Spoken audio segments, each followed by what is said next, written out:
Waalaikumsalam warahmatullahi wabarakatuh. Ya, selamat pagi Bu Desi. Mohon maaf mengganggu aktivitas Bu Eli pada pagi ini. Saya mendapatkan tugas Bu Eli untuk mewawancarai sebagai Bu Eli sebagai pimpinan pembelajaran di sini ya. Nah, ini untuk bagaimana Bu Eli dalam langkah-langkah mengambil suatu keputusan ketika menghadapi masalah di sekolah, seperti itu Bu Eli. Baik, silahkan. Nanti yang bisa saya bantu akan saya jawab sesuai dengan apa yang saya hadapi. Terima kasih Bu Eli atas waktunya. Langsung saja Bu Eli. Bu Eli sebagai guru, sebagai pimpinan pembelajaran ya Bu Eli, apakah selama ini Bu Eli pernah mendapatkan masalah-masalah di mana di sana Bu Eli harus mengambil suatu keputusan? Bisa diceritakan Bu Eli? Ya, pernah pada bulan Agustus dulu ya, di sekolah kami ini karena berdekatan dengan balai desa, di mana di sekolah yang awalnya tidak terjadwal untuk mengadakan persami, jadi ada tugas dari dinas bahwa setiap sekolah harus mengadakan persami dan sudah terjadwal. Sedangkan di pihak balai desa ada acara yang kebetulan bersamaan dengan acara tersebut, di mana pastinya ada sound system di antara keduanya. Karena berdekatan, akhirnya kami memiliki permasalahan di mana hal tersebut sama-sama baik. Mana di desa juga acaranya sudah ditentukan, yang di sekolah juga harus berjalan seperti itu. Ya. Ini pengalaman Bu Eli ya, di mana Ya, Bu Eli harus bisa mengambil suatu keputusan. Nah Bu Eli, selama ini ketika Bu Eli mendapatkan permasalahan, menghadapi kasus-kasus ya Bu Eli, bagaimana Bu Eli bisa mengidentifikasi apakah masalah tersebut termasuk dilema etika atau bujukan moral Bu Eli? Begini, kalau menurut pendapat saya, kalau dilema etika di mana permasalahan tersebut sama-sama misalnya dua permasalahan sama-sama benar, Ya. benar lawan benar, seperti itu, atau sama-sama mengandung kebaikan. Sedangkan kalau bujukan moral, yang satu benar, yang satunya salah. Jadi untuk pengambilan keputusannya tidak terlalu melalui langkah-langkah seperti dilema etika seperti itu. Berarti pada intinya ketika Bu Eli menghadapi permasalahan bujukan moral ini akan lebih mudah ya Bu Eli ketika dibandingkan dengan ketika Bu Eli mendapatkan masalah dilema etika. Betul ya Bu Eli ya. sekali. Ya, berikutnya Bu Eli, bagaimana Bu Eli menjalankan pengambilan keputusan di sekolah, terutama untuk kasus-kasus yang tadi Bu Eli sampaikan benar melawan benar Bu Eli atau dilema etika. Iya, kemarin itu karena permasalahannya itu antara pihak sekolah dengan pihak perangkat desa ya, terutama acaranya acara desa yang kebetulan bersamaan dan tempatnya berdekatan. Nah, kita sebagai guru dan juga seluruh yang ada di sekolah itu bermusyawarah bagaimana acara itu tidak saling mengganggu dan semuanya berjalan dengan baik. Tentunya kalau di pramuka anak-anak senang dengan acara itu, jadi inginnya lebih lama seperti itu. Dan sedangkan di desa harus acara itu juga berlangsung pada saat itu. Akhirnya kami bermusyawarah seperti itu. Pada intinya permasalahan tersebut bisa terselesaikan dengan jalan musyawarah seperti itu. Iya, betul. Komunikasi dengan baik antara kedua belah pihak agar tidak saling merugikan. Iya betul Bu Eli. Selanjutnya Bu Eli, langkah-langkah atau prosedur seperti apa yang biasa Bu Eli lakukan selama ini dalam menghadapi permasalahan-permasalahan di sekolah? Itu tadi ya, saya katakan bahwa kita musyawarah dulu intern sekolah ya, kemudian setelah mendapat suatu keputusan kita komunikasikan dengan pihak desa. Sampai menemukan titik yang titik temu yang sama-sama tidak saling dirugikan seperti itu. Dan acara itu harus berjalan dengan lancar dan pihak sekolah tidak dirugikan dan pihak desa juga tidak dirugikan seperti itu. Luar biasa ya Bu Eli, sudah prosedurnya sudah sangat bagus untuk penyelesaian masalah. Menurut Bu Eli, tadi hal yang paling efektif ini dalam pengambilan keputusan kan lewat jalan musyawarah untuk mencapai titik temu atau mufakat ya Bu Eli. Nah sekarang Bu Eli, tantangannya apa Bu Eli ketika dalam bermusyawarah untuk memutuskan suatu permasalahan tersebut? Ini ada tantangan tidak Bu Eli? Pasti, namanya kepentingan orang banyak pasti ada tantangannya, terutama dalam berkomunikasi tentunya kita harus pandai-pandailah berkomunikasi dengan baik. Dan tentunya setiap orang pasti memiliki pengertian atau persepsi yang berbeda. Tantangannya di situ. Jadi kurang ada yang tidak setuju dengan tidak sependapat gitu dengan kita. Seperti itu. Ya, jadi memang sangat menantang sekali ya Bu Eli ketika berhadapan dengan pendapat orang lain ya Bu Eli. Apalagi memang kita menghadapi orang-orang dewasa seperti itu ya Bu Eli ya. Betul. Nah Bu Eli, dalam menyelesaikan permasalahan tersebut, apakah ada jadwal khusus dari Bu Eli untuk menyelesaikan masalah-masalah tersebut? Sebenarnya gini, kalau jadwal khusus tidak ada sebenarnya. Jadi kita lihat permasalahannya. Kalau permasalahan itu lebih cepat dan lebih mudah diselesaikan, ya kita langsung selesaikan pada saat itu juga. Tetapi untuk permasalahan yang lebih urgent jadi mungkin butuh waktu seperti itu. Jadi ketika kita menghadapi permasalahan langsung kita eksekusi seperti itu. Jadi biar ketemu permasalahannya itu apa dan mudah cepat diselesaikan. Mungkin seperti itu kalau selama ini yang saya jalankan. Seperti itu ya Bu Eli. Jadi tidak ada jadwal khusus. Iya, bisa disimpulkan tidak ada jadwal khusus ya Bu Eli, menyesuaikan masalah yang sedang dihadapi. Jika memang masalah tersebut bisa terselesaikan, segera diselesaikan kan? Diselesaikan ya Bu Eli ya. Yang berikutnya Bu Eli, adakah seseorang atau faktor-faktor yang mendukung Bu Eli dalam pengambilan keputusan tersebut? Tentunya ada ya, yang menjadi panutan di sini dari kepala sekolah selaku pimpinan di sini dan juga teman-teman yang juga mensupport bagaimana lahirnya suatu keputusan seperti itu. Jadi alhamdulillah ketika permasalahan kemarin yaitu dengan musyawarah, alhamdulillah jadi mendapat suatu keputusan yang walaupun waktunya tidak terlalu lama kita bisa mengambil sikap dari permasalahan tersebut. Alhamdulillah kedua acara berjalan dengan lancar seperti itu. Luar biasa sekali, berarti Bu Eli sudah bisa berkolaborasi dengan orang-orang sekitar ya Bu Eli ya. Kemudian Bu Eli juga sudah melibatkan banyak pihak sehingga tidak memutuskan suatu masalah ini secara pribadi ya Bu Eli ya, bisa melibatkan orang lain. Nah Bu Eli, dari apa yang sudah disampaikan Bu Eli dari awal sampai akhir tadi, apa Bu pembelajaran yang bisa dipetik oleh Bu Eli dari masalah-masalah yang sudah Bu Eli hadapi? Pembelajaran yang bisa saya petik ketika menghadapi permasalahan sehingga tercapai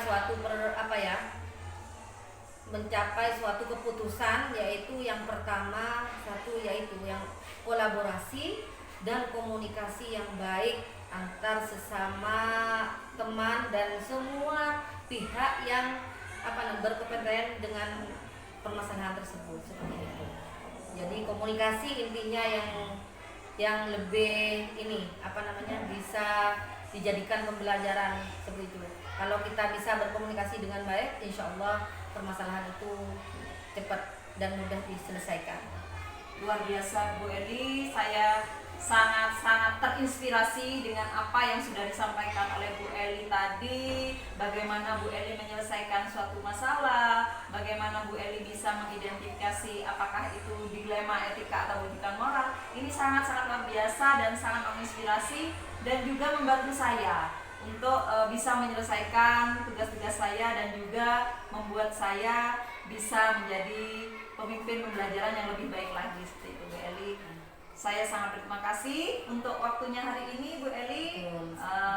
Sama-sama. Semoga tugasnya berjalan dengan lancar sampai lulus nanti. Terima kasih Bu Eli atas waktunya yang juga ceritanya yang sangat menginspirasi bagi saya, sangat luar biasa. Saya ucapkan selamat beraktivitas kembali Bu Eli. Saya mohon pamit. Terima kasih sekali lagi. Assalamualaikum Bu Eli. Waalaikumsalam warahmatullahi wabarakatuh.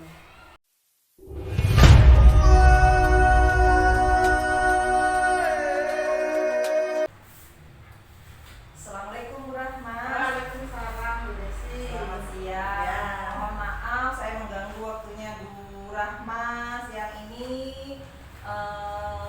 Dalam rangka saya ingin bantuan dari Bu Rahma.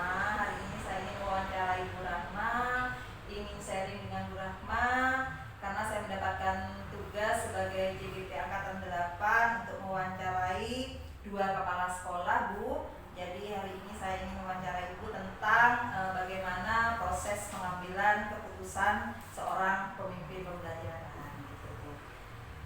Langsung saja ya Bu. Ya, monggo. Ya, Bu.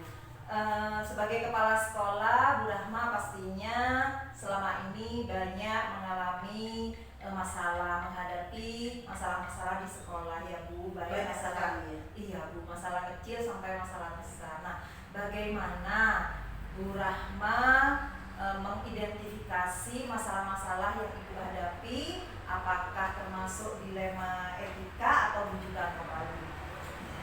Memang benar Pak Desi yang dikatakan dengan ketika kita sudah menjadi pemimpin banyak hal yang harus kita kerjakan.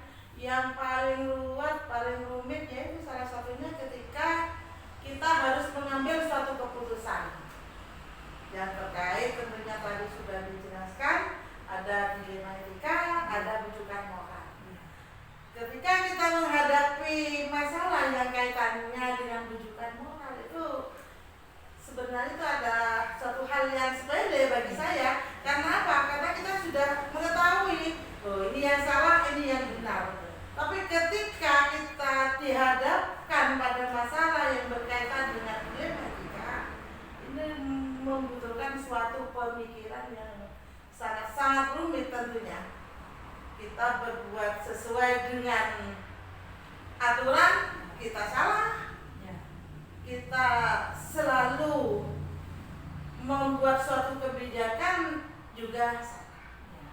Ya tentunya banyak hal yang perlu kita lakukan dalam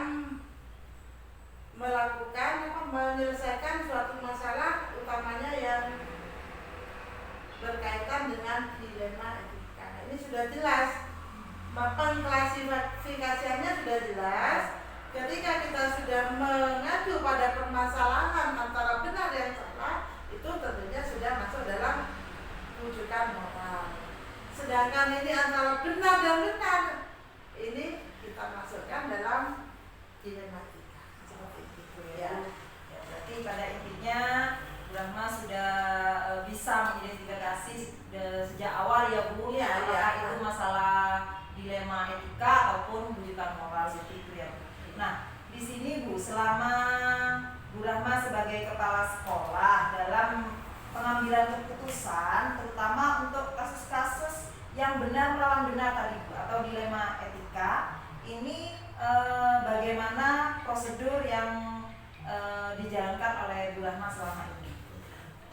Ketika kita sudah berhadapan dengan permasalahan yang berkaitan dengan dilema etika, kita yang pertama yaitu mengklasifikasi dulu, mengidentifikasi permasalahannya itu apa.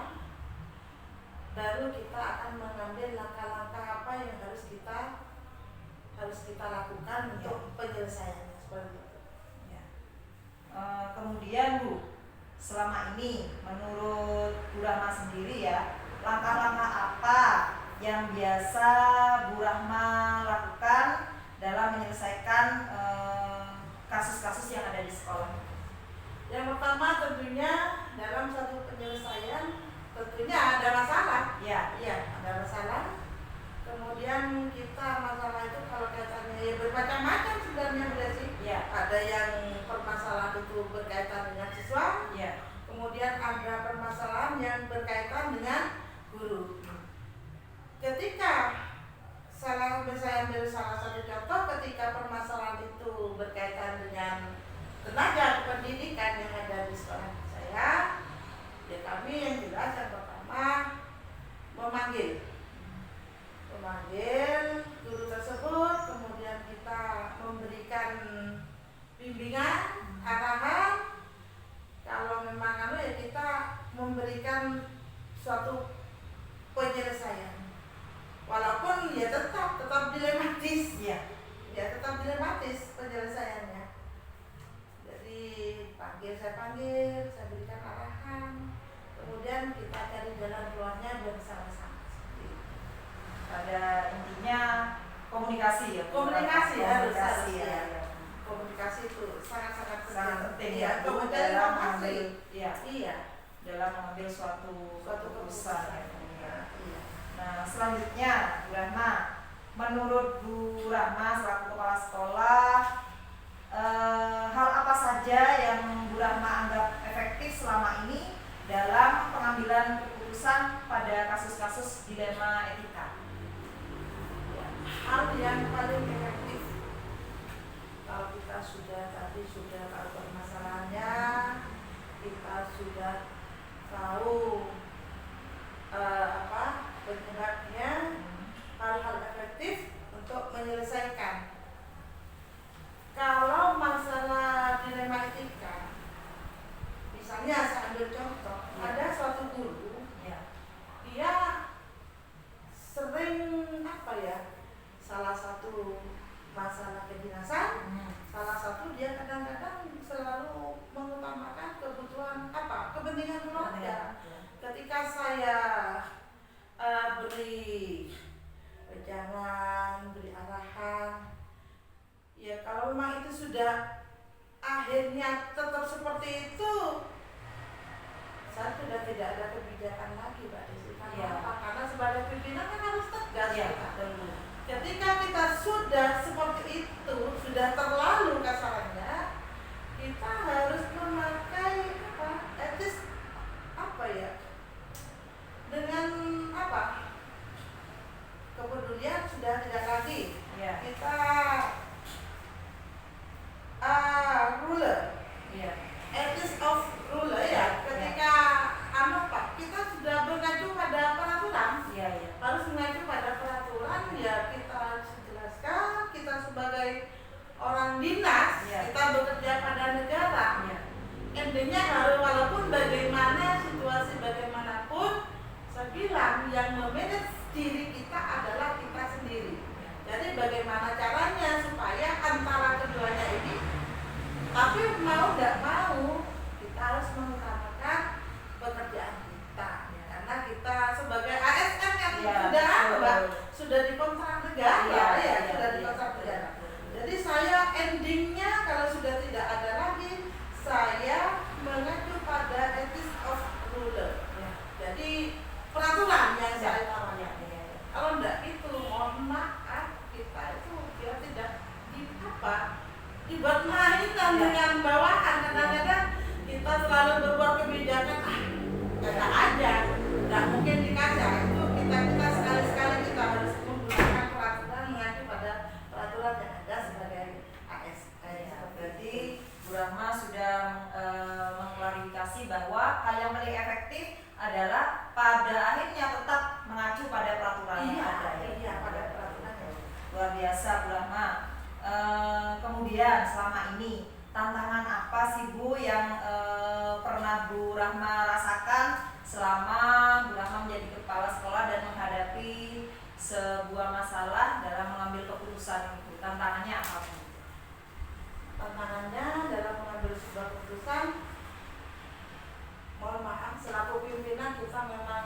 iwuk pakai iwuk katanya orang Iya. Jawa. Kita terlalu mengacu pada aturan, kita yang jelas salah di mata anak buah kita salah. Iya, kita terlalu membiarkan kita kadang-kadang ya seperti itu. Dinas dianggap mainan, kurang memenuhi rasa tanggung jawab. Ya tantangannya kayak itu sudah dari teman sejawat yang jelas.